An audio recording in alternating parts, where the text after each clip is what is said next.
দেখতে দেখতে গরমকাল চলে গিয়ে শীতকাল চলে আসলো। আমরা প্ল্যান করলাম আমরা সবাই একসাথে শীতের মধ্যে পিকনিক করব। তো যেই ভাবনা সেই কাজ। তো এই আজকের ব্লগটি হচ্ছে আপনি শীতের মধ্যে কিভাবে আমরা পিকনিক করলাম সব কাজিনরা একসাথে, সেই ভিডিওটা শর্টকাটে আপনাদের সাথে শেয়ার করব। চলুন ভিডিওটি শুরু করা যাক।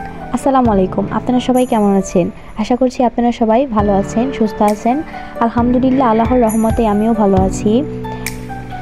আজকের ব্লগটা হচ্ছে খিচুড়ি ব্লগ বলতে পারেন, যে সবাই মিলে একসাথে কাজিনরা একসাথে পিকনিক করব ওরকম একটা ব্লগ।